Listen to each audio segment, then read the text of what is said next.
Hi, everybody. I am busy, a mess. I'm still going to fix this. Nobody's on. I guess live means live. Hi, Sylvie.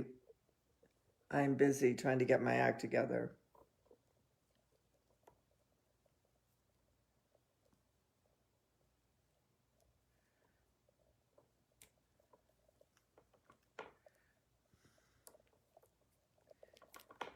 Okay. Hi, Sylvia. Hi. Hi, Sylvia. Hi, Teresa. I am going to try to do something with this phone, with my phone, because it's not set up right. So we're just going to hang with me. And if suddenly I fall out of sight, it's because my phone is dropped. And I have lost you. So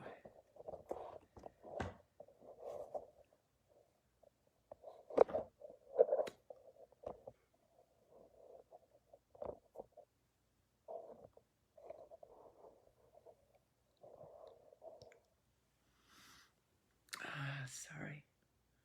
I want to try one more thing.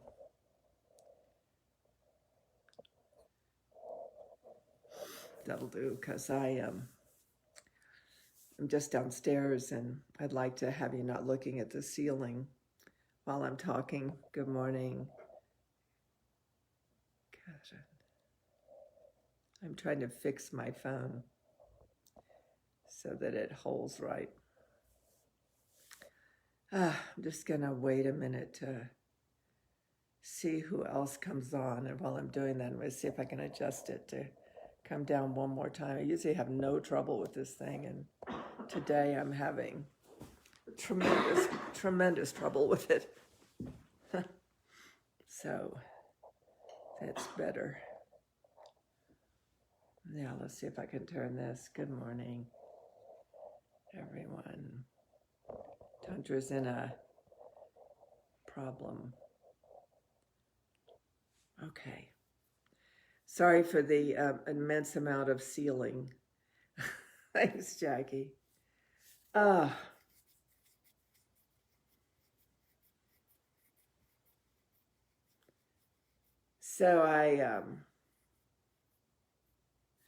I bought a talking stick, sorry, in Montana. It's made by the Blackfeet tribe. And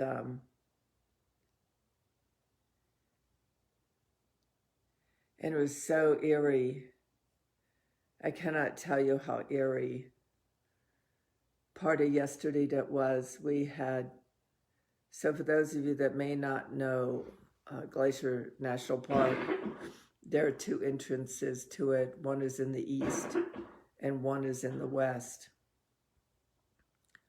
And I had actually misunderstood what Diane said to me, or actually I didn't misunderstand. I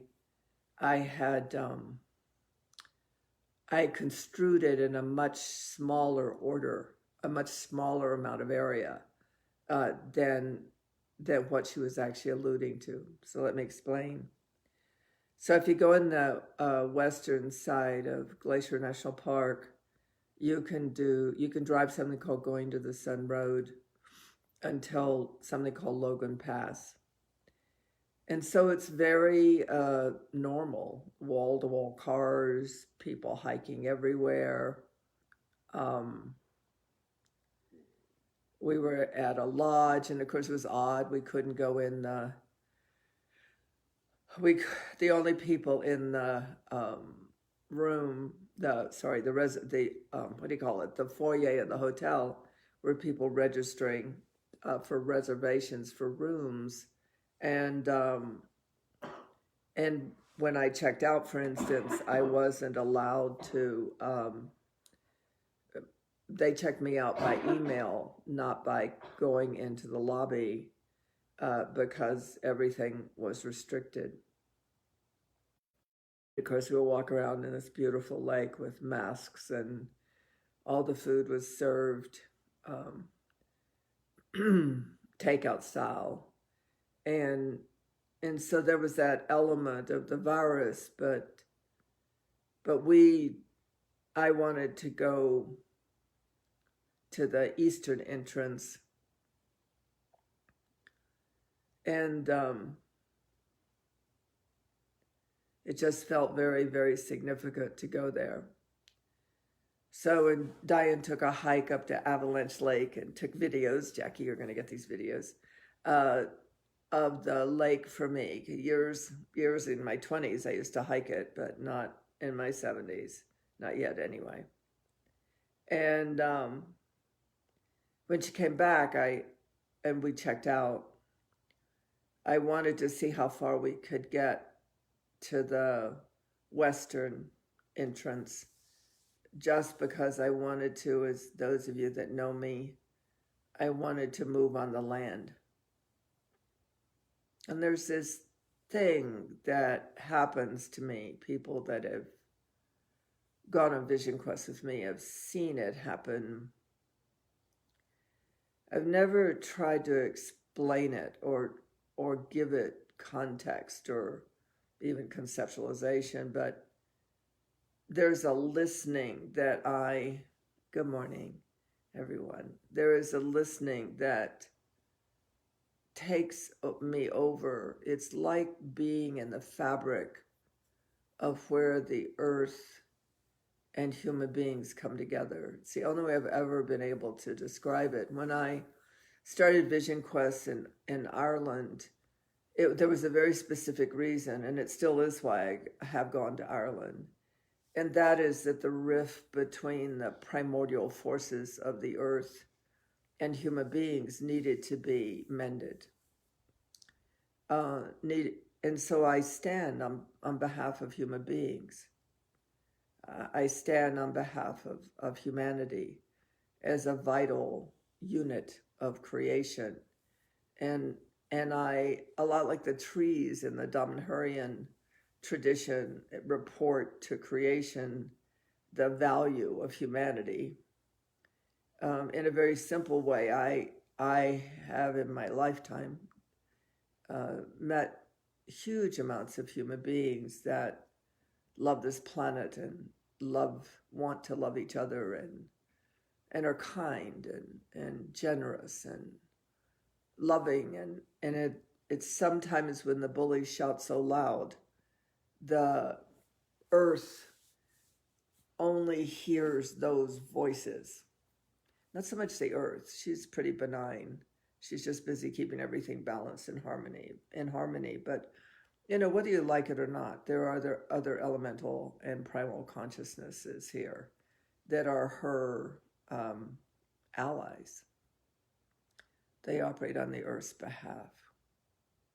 So the point is, there's a whole reality that I exist in that goes beyond what I interact with human beings about themselves, basically. And when it comes upon me, I'm different. That's the only way I know how to say it. I'm different. I'm more what I am, I would say, would be closer. It's a little bit like Alice in Wonderland, where she got so much bigger than the house that Oliver stuck outside the house. Only for me, it's more like my consciousness becomes so much more of a larger spectrum of existence that all the houses fit inside it, you could say. And it's actually pretty rough slimming back down into an everyday person. It's like coming back into really just too narrow a spectrum. I don't think we were ever, as human beings, I don't think we were ever designed to live in such a narrow spectrum. I think that we're missing some of our registers, some of our systemic capacities, and I have a beyond virile intensity about that. But back to my story, or actually Diane's in my story in this case. So it's just beautiful. And when you go out to the road to East Glacier entrance, there's just nobody on the road. Everything's tourism till you turn left. And then there's this almost 60 miles of no tourist, because there's this gigantic territory that is closed to everyone because of the viral impact of the virus on the Blackfoot Nation. And the Blackfoot Nation, Glacier National Park exists in the Blackfoot Nation from Logan Pass on. So I can't even explain what it was like to have no cars on the road, really having the scenery pretty much all to ourselves, which was breathtaking.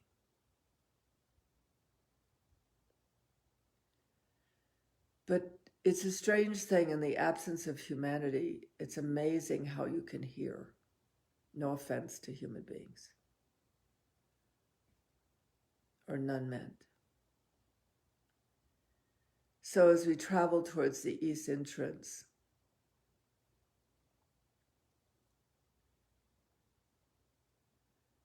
it got, in some ways, quieter and quieter, and in other ways, louder and louder. I don't know how many of you have experienced how loud silence can be.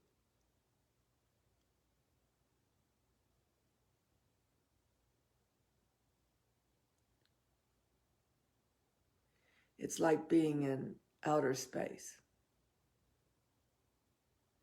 And yet it's so populated by probably words that human beings have never invented.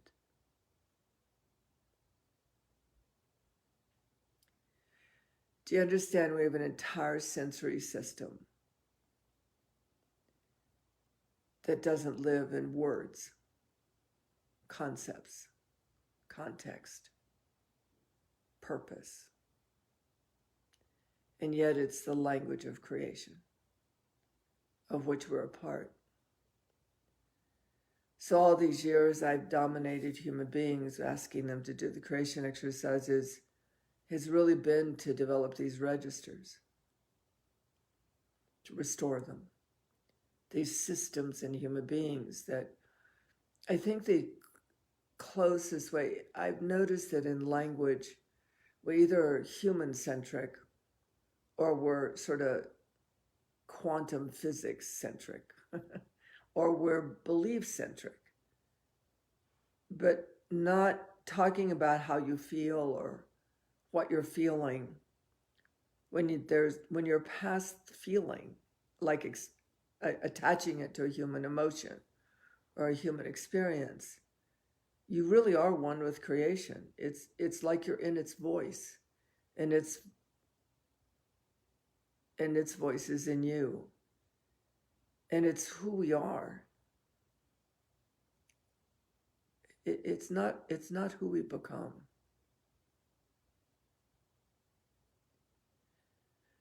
So when they say the silence is deafening, the silence was deafening.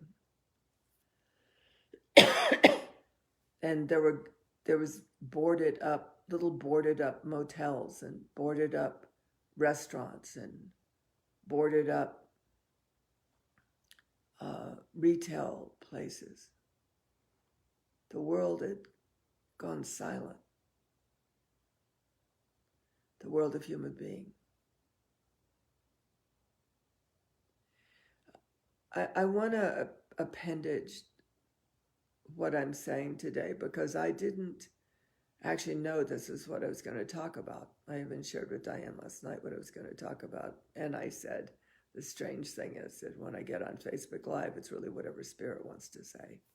And because I had the talking stick this morning, I guess it's more that than anything. So we turned to go towards the park entrance on the east side.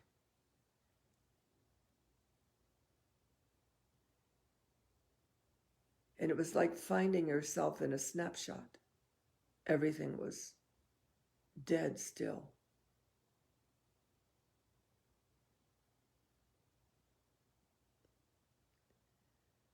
I mean, this is a road that is usually car to car to car to car, bumper to bumper to bumper. And there was nothing. I mean, we're talking about 100 miles or more, huge amounts of area had been reclaimed from human beings by the mother.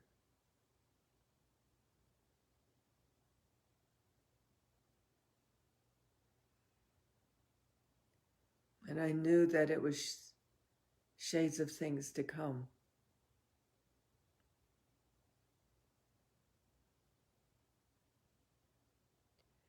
So something happens when you're, I don't know the terminology, when you're in unity with creation, when you're moving with creation. Those of you who've been on Vision Quest with me know what I'm talking about.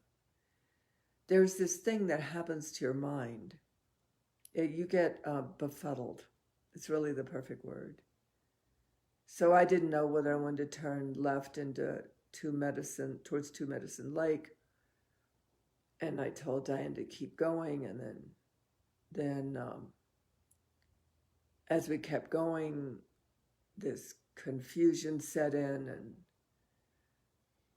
I know enough to stay in the confusion, the befuddlement, and just kind of not know your way around.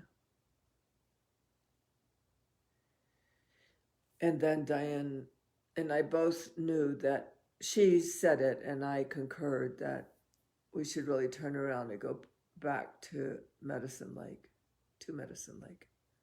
and not on to St. Mary's. But when we turned around, first I had to go to the bathroom, but I also needed to get out of the car.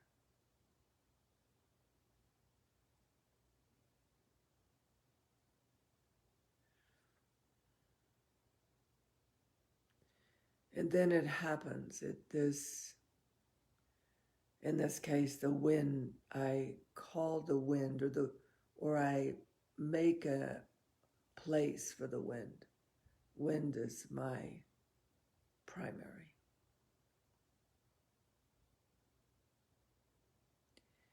And she comes because I always experience the wind like a sister. Not human, though. We get so messed up by only human.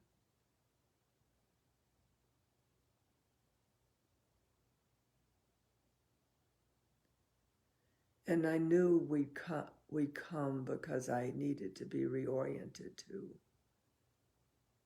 the future.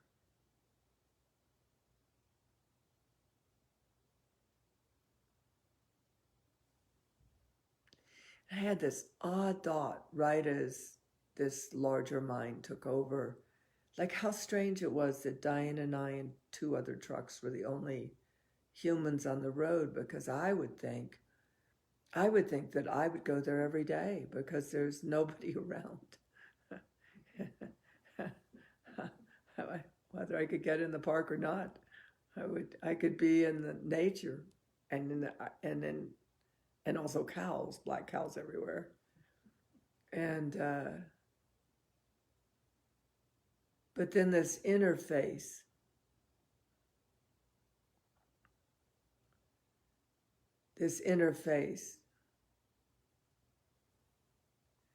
between the land and human beings washed over me. We could say winded over me, blew over me or into me. And I remembered something that I hadn't remembered since I'd been in Ireland. And that was that the land was lonely without its people.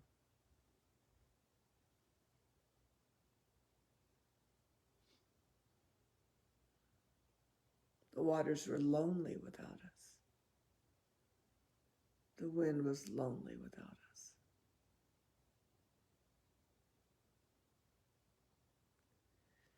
And whether we liked it or not, we're lonely without it.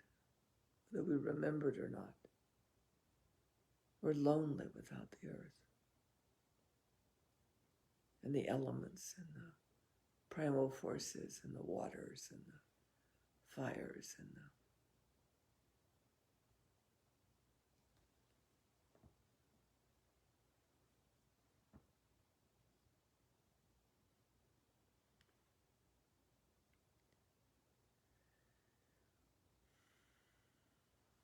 and I could see this pattern. And to date, this day, now today, 2 weeks since Lily left her physical form,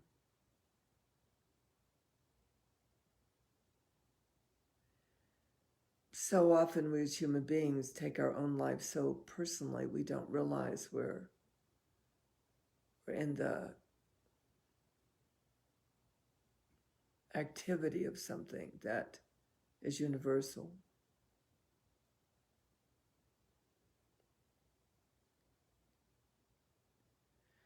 And at the border of realities of separation, where life, where that which goes against life has a dominion, there are 3 sentinels: betrayal, abandonment, rejection. And they come with fear, loneliness.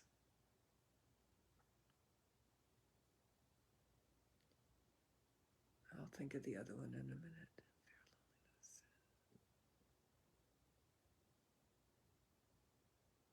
Fear, loneliness. Insecurity.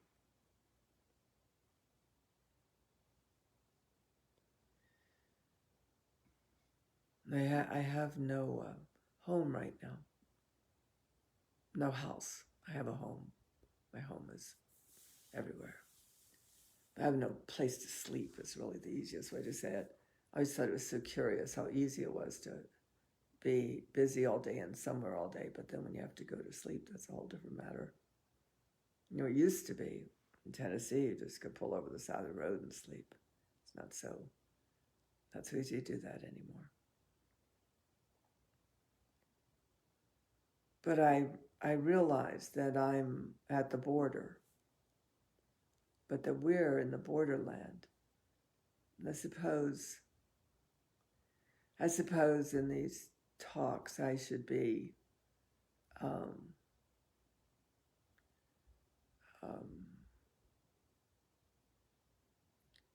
uplifting, but I'd rather be sobering, if you don't mind, today. Because human consciousness is a territory. It's a landscape of creation.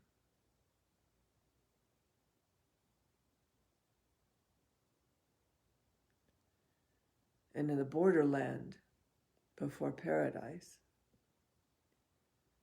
there is like the barbed wire fence that used to keep the north and south of Ireland separate, keeps borders between nations.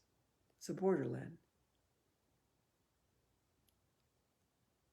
And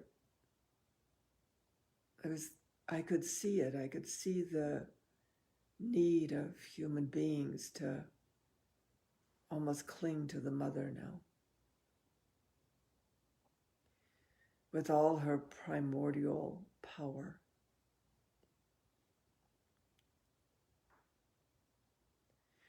Whether humanity will or not, I don't know. I don't have that answer.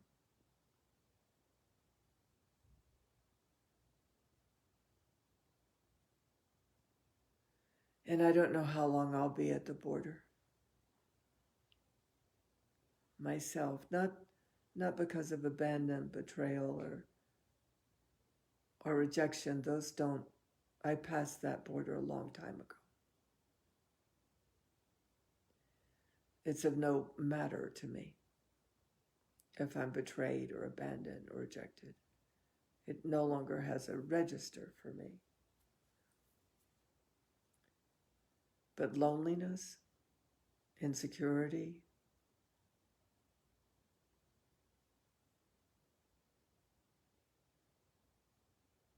still has a way.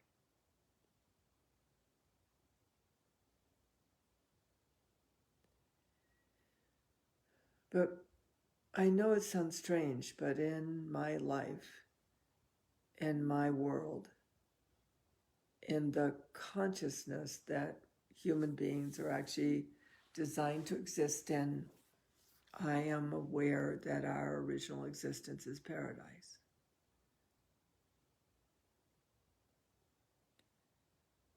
And that in the gift I was given of an animal for 16 years, I got to get the template of it. Because she was always going to leave me one day, unless I left her first. She was always faithful to paradise. So I got my registers back for it. And how I feel right now is like when you're holding on to a rope in a maelstrom, slamming you against the wall and pulling you underwater and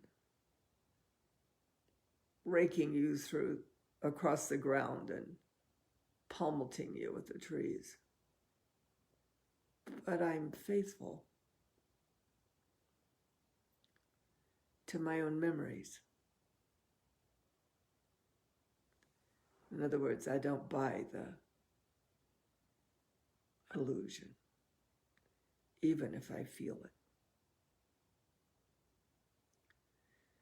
So after I got my message, which I won't be sharing with you today, about humanity and its future, which frankly, the best thing we can do is be with each other and help each other out the best we can, and often not by circumstance, but by just not leaving each other's side.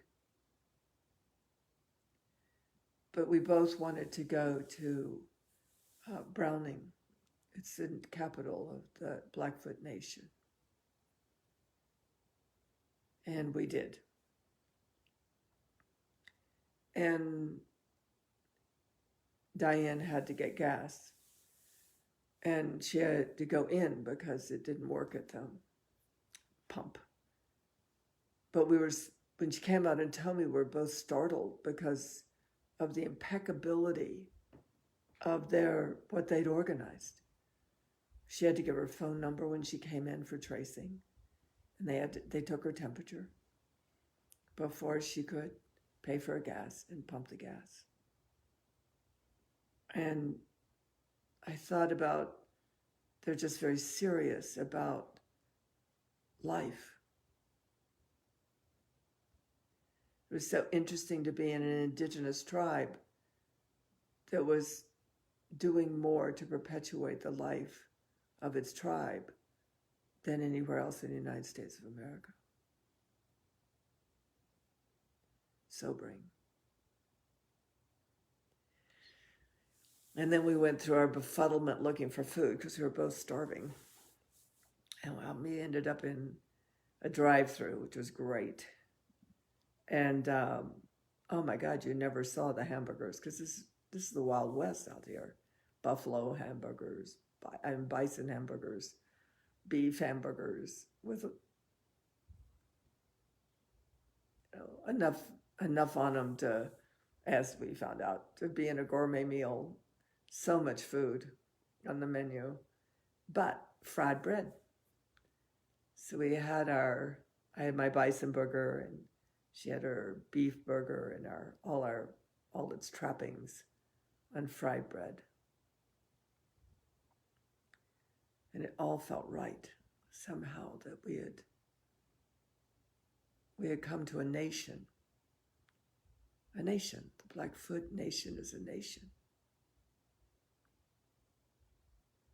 And we had honored it by being there. It felt right and good and synchronic. And then we could go home to Diane's home here in Montana. And I think that's all I really want to say today. I think it might be important to be busy about not being offended by betrayal, abandonment, and rejection. I think it might be valuable to build a muscle for loneliness, insecurity, and fear. I think it might be valuable to find community where you can take care of each other, verbally at least, be there for each other.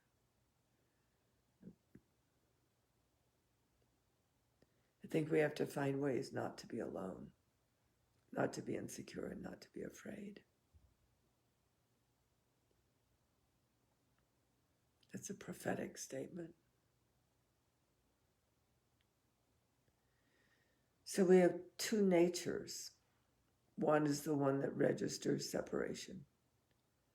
The other one is the nature that registers unity. And they can both exist in the same place at the same time. I couldn't sleep last night, mainly because I'd had Diet Pepsi. But I also kept drifting in and out, feeling Lily, waking up and feeling Lily against my legs. She always sleeps with her head on my butt and her back on my legs.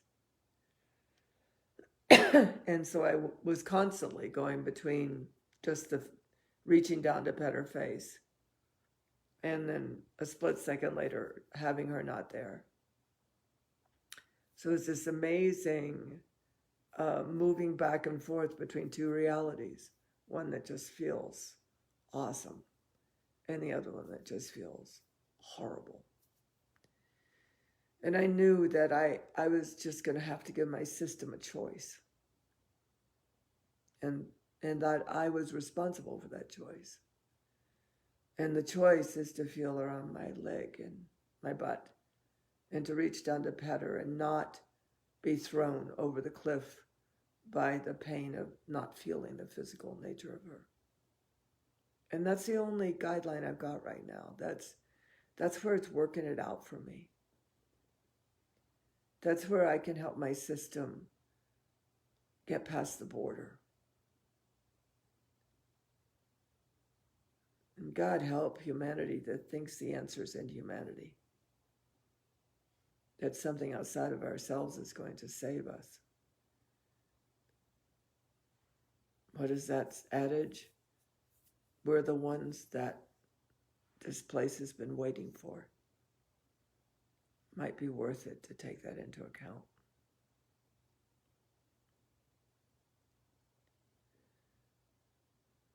So we live to feel okay, but we have to learn how to live to be okay when we're not.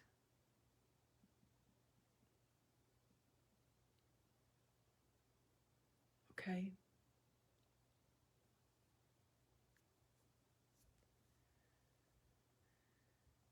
Because in the thick of it, it doesn't matter if we know what side we're on, what we're operating on behalf of, what we know in our hearts to be true about ourselves. The difficulty, just like in World War II, the difficulty of watching what human beings can do to other human beings is devastating, because it's so not what human beings were originally designed to be.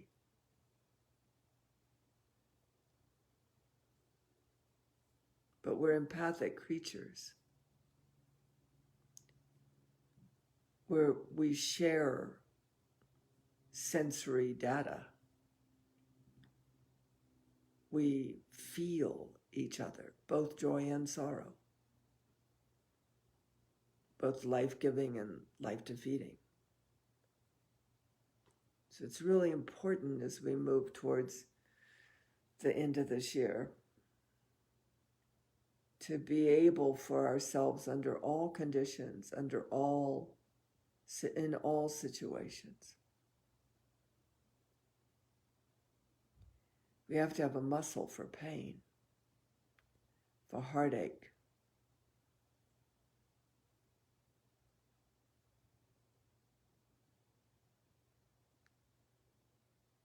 for insecurity. But I will tell you one thing. The mother, the primordial mother, is lonely for us. So when you walk out the door, that leaf is on that tree is right there. That grass coming up in the sidewalk is right there. We're made of her skin, of her molecules, of her atoms.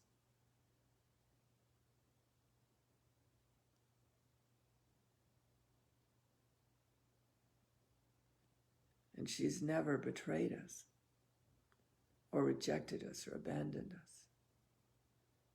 She lives so we won't be lonely, insecure, remember the vision quest, or fearful. Just a thought. Okay, it's time to hand the